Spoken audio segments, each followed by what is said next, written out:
All right, we are back with more White Stallions of Lipizza. Today we're going to read chapter 10. Chapter 10, To Piber. Oh, that's right. Hans is going to take a trip to visit his aunt and uncle and to see where the Lipizza's are foaled. Sitting bolt upright on the hard wooden bench, third class, Hans thought with a shiver, "This is me, going to Piber. I am me." Excitement rose in him so close to bursting, he was afraid to talk to the other passengers for fear it might show in his eyes or even in the burning color of his ears. He raised his hands and felt them. They were fever hot.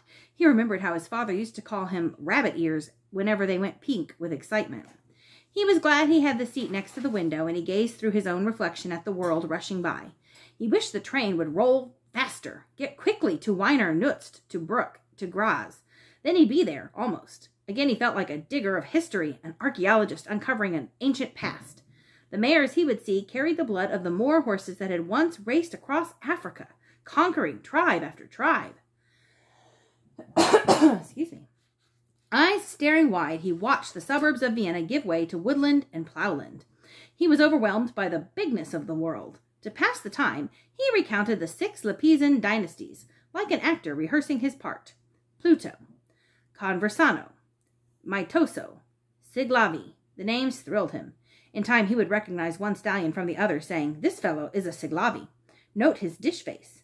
That one with the Roman nose is pure Maitoso. Not sure how to say those. I'm trying."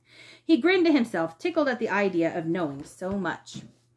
"We're coming to a tunnel," the man beside him said. "It's like a children's toy tunnel. It doesn't go through a mountain or even a hill." "Then why is it there?" Hans asked. "Because Emperor Franz Joseph liked tunnels, and so we have 16 between here and Graz." He just built them for fun. After that bit of information, the stranger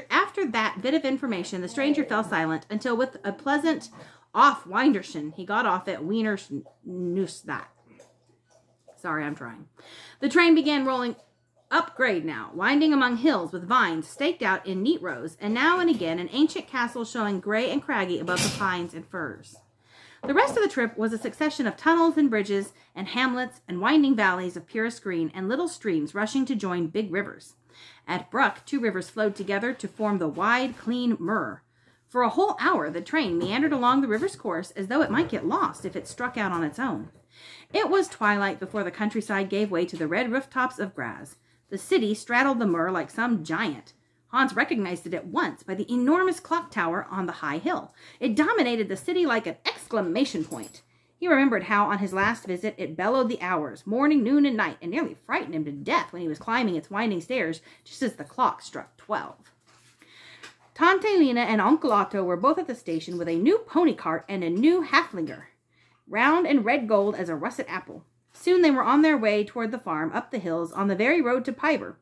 Each mile brought Hans nearer his goal. Sitting in the farmhouse kitchen, impatiently waiting for supper, he watched Uncle Otto draw a map on the back of an old calendar. "It's a long walk to Piber," the uncle explained, sketching on his map a castle here and a church tower there. "If you will just wait until tomorrow noon, I will drive you there. I have business at the ironworks nearby." But Hans could not wait that long. He planned to start out at dawn. He bolted his supper of liver dumpling soup and apple strudel, and then began to yawn uncontrollably. Tante Lena took him up to his room, and opening the wardrobe, she laid out a green jacket and a hat decorated with cock-of-the-wood feathers, shorts of deerskin, and long woolen hose. "For me?" Hans asked in surprise. Tante Lena nodded. "You may wear these tomorrow when you go walking to Piber. You'll look like a real Tyrolean," she said proudly. "I'll leave the hat on top of the wardrobe so the feathers won't get broken." "And after tomorrow, can I take them home with me?" "Of course. They belong to a neighbor boy, but he's outgrown them, and I have mended and cleaned them so no one will ever know they've been worn." She rubbed her hands happily. "You like them?"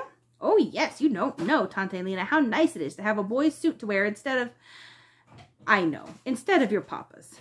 There was a smile between them.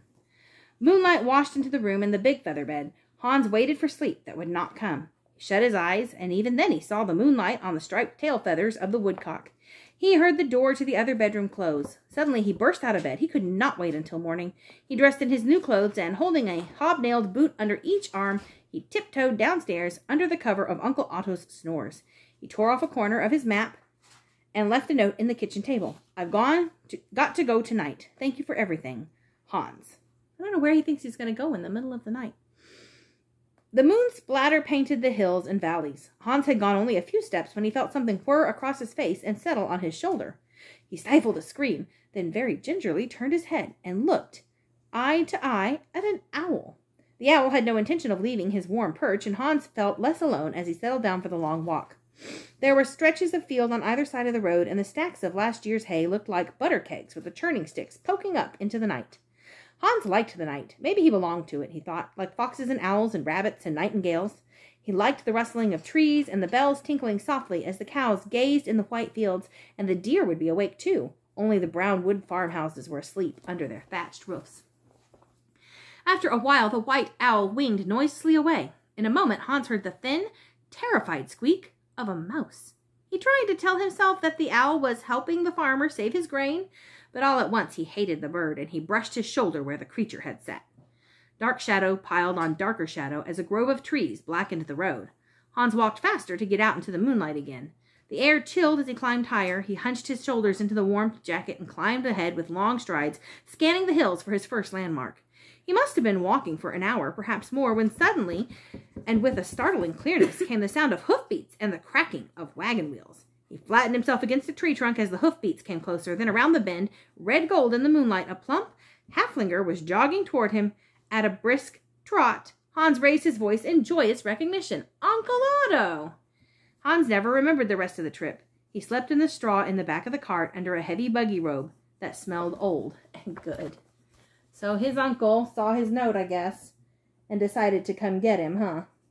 Instead of letting him walk at night all the way to Piber. That's it for today.